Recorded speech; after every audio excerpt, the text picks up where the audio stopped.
ایک سوال یہ تحریر فرمایا کہ دعائے تراویح کا پڑھنا کیسا ہے؟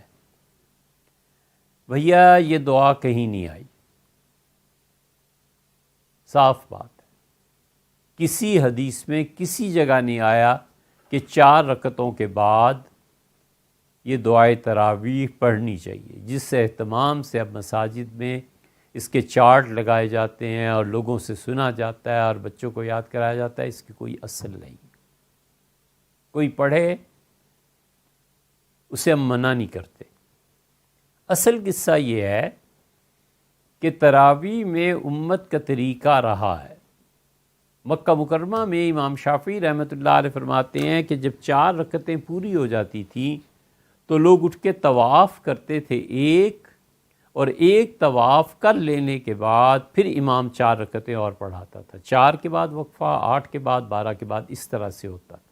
مالکی حضرات کے نزدیک 36 تراویح کا پڑھنا مستحب ہے، اور امام مالک رحمۃ اللہ علیہ کی موطا کے شراح کہتے ہیں کہ ہمارے اس شہر میں لوگ 36 رکعتیں پڑھتے ہیں تراویح کی، کہ 4 رکعتیں جب پوری ہو جاتی تھی تو مسجد نبوی میں ایک نفل 50,000 کے برابر ہے، تو اٹھ کے 4 رکعتیں اور پڑھ لیتے تھے اپنے طور پہ، پھر امام 8 رکعتیں 4 اور پڑھانے کے لیے کھڑا ہوتا تھا، تو یہ 4 سے فارغ ہو چکے تھے، امام پھر 4 پڑھا دیتا تھا، پھر یہ اٹھ کے اپنے 4 نفل پڑھ لیتے تھے۔ تو 20 تو تراویح ہو گئیں، اور ہر چوکے کے بعد جب 4 رکعتیں اس سے پڑھیں تو 16 یہ ہو گئیں، 36 رکعتیں تھیں۔ تو 36 رکعتیں مدینہ منورہ میں ادا کی جاتی تھی، اہل مکہ اور اہل مدینہ۔ عراق والے حنفی فقہا انہوں نے کہا کہ 4 رکعتیں پڑھے اور اس کے بعد اتنی دیر آرام کرے، ریسٹ، جتنی دیر میں اس نے 4 رکعتیں پڑھی ہیں، تاکہ نشاط، امنگ، طبیعت کا رجحان پھر پیدا ہو، پھر اٹھے، پھر قرآن پڑھے۔ یہ 4 رکعتیں اور 4 رکعتیں، اس کے درمیان میں جو وقفہ ہے نا، اتنا کرنا جتنے میں امام نے پڑھی ہیں، کیا کرے؟ حنفی فقہا فتاوی عالمگیری میں بھی لکھا ہے کہ اس میں اللہ کو یاد کرے، حضور اقدس صلی اللہ علیہ وسلم پہ سلام پیش کرے، نماز پڑھے، جو اس کا جی چاہے وہ کرے۔ یہ بھی آیا ہے کہ خاموش رہے۔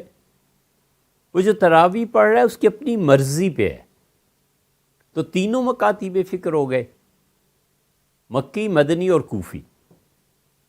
حنفی فقہا نے ظاہر ہے اس کو کہا ہے کہ تمہارا اختیار ہے، جو بھی کرو۔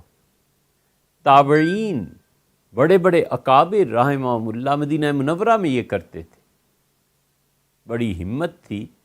20 رکعتیں امام کے پیچھے اور 16 رکعتیں ویسے پڑھتے تھے، 36 رکعتیں پڑھتے تھے۔ یہ تابعین کے دور میں بھی تھا رحمہم اللہ۔ 4ویں 5ویں صدی کے بعد بزرگوں نے کہا لوگ چپ کر کے بیٹھے رہتے ہیں، گپے مارتے ہیں، چلو یہ اللہ کی تعریف پہ مشتمل کچھ فکرے جوڑ دو، یہی پڑھ لیا کرے۔ بس اس کے بعد سے تسبیح تراویح ہوئی ہے، اور اس کا بھی کوئی اصل اور وجود نہیں ہے کہیں بھی۔ اس لیے شامی رحمۃ اللہ نے کلیہ لکھا ہے۔ شامی سے پوچھا گیا ہے کہ نفل کی جماعت، تو انہوں نے کہا ہمارے زمانے میں نفل بھی جماعت سے کوئی پڑھتا ہے تو پڑھنے دو، لوگ پہلے ہی عبادت نہیں کرتے، اور تم حنفی فقہ کے مطابق نفل کی جماعت کو مانتے نہیں ہو، تو کسی اور امام کے قول پہ چلے جاؤ، لوگوں کو کم سے کم عبادت تو کرنے دو، نہ کریں۔ اس اصول کے تحت کوئی بھی 4 رکعتوں کے بعد یہ بزرگوں کی جمع کی ہوئے 2-4 فکرے پڑھتا ہے، ہم کہتے ہیں چلو کچھ تو پڑھو نا، کچھ تو اللہ کی تعریف کرو، ورنہ اصل میں یہ چیز ثابت نہیں ہے۔